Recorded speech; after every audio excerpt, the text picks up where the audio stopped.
G'day, welcome to Todd's Kitchen. There are so many delicious fudge recipes out there, it's unbelievable. This one's a very unique flavour, but it's also incredibly simple to make. Just in 3 ingredients and it's done. So join me today as I make my version of 3 ingredient banana fudge.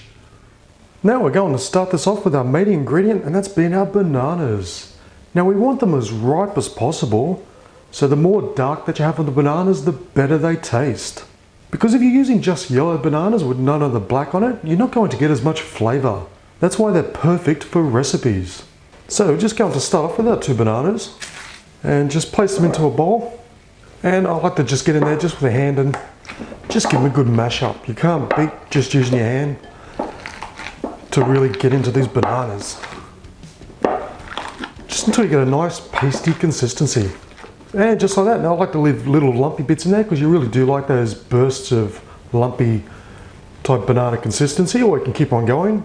And it comes down to 2 things, texture and taste. Texture wise, if you want it nice and smooth, that's very easy, just keep on going. But you also want to get those bursts of that lovely banana taste through your fudge. Now for our next 2 ingredients, we're going to use some coconut oil. Make sure it's unrefined, so you get a hint of that nice coconut taste. And some cashew spread. Now you can use any nut spread that you like, that's up to you. I just find it's not as overpowering as a lot of other nut spreads. So it just works out as a perfect combination to go with this recipe. So you still taste the banana, but you do get a hint of the cashew and the coconut. So into a microwave safe bowl, I'm going to place in about half a cup of our coconut oil, followed by 1 cup or 250 mils of our cashew spread. Okay, so all we have to do now is we're going to place this into the microwave for about 1 to 2 minutes, just until everything is nicely heated and melted, but not hot, and it'll just make it far easier to stir this up and combine it.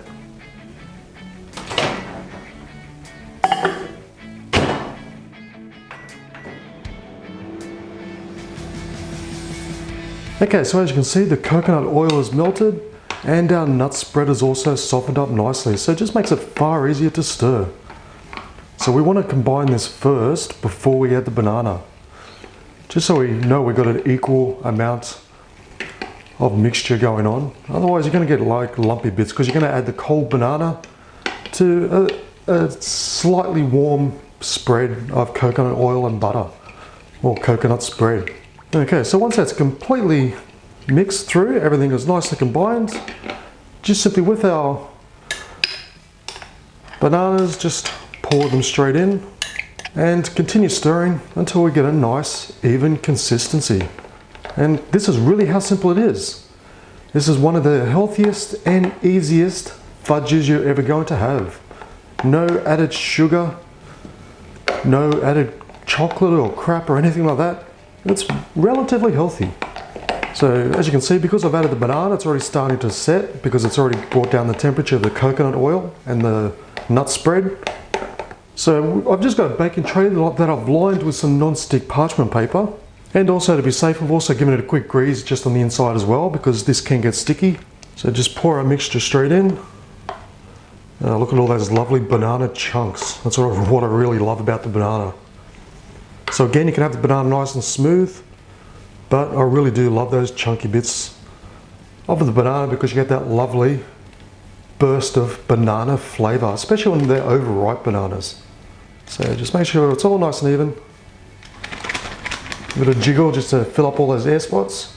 Now this is completely optional, it makes no difference if you have it or not, except for a little bit of extra taste. But I like to add just a little sprinkle of cinnamon. So I'm just going to sprinkle just some of that on top. That'll be a perfect topping for this fudge. So a nice and healthy addition. And that's it, it's as simple as that. Literally took just a couple of minutes. So we're going to place this into the fridge for 1 hour to completely set. Okay, so it's been an hour, as you can see, nicely set. So just simply take it out. And look at that deliciously set fudge. So all you have to do now is just simply cut it into your desired shapes. So as you can see, it is firm, yet very easy to cut through, just like fudge. And look at that, you can even see all the banana bits in them. It looks, and it's going to taste delicious. And would you just look at that deliciously creamy banana fudge. So simple, so easy, so delicious. So it literally took just a few minutes to prepare, an hour in the fridge and it's done. And it's also an incredibly healthy version of fudge too. Now in case you're asking, no, it's not technically keto, but if you have like 1 or 2 slices every now and then, you'll be just fine. Because banana's not keto friendly. But that's only if you're on a keto diet, otherwise this is just a perfectly healthy dessert in moderation of course. So it is a very simple 3-ingredient fudge, and it is optional to add that cinnamon on top, but it just adds that nice little bit of extra flavour. But it's not necessary for the recipe. But either way, whether you use cinnamon or not, either way it's going to taste simply delish. So please tap on one of the delicious links on the screen where you're going to find all my fudge recipes as well as some of my other fantastic delicious recipes.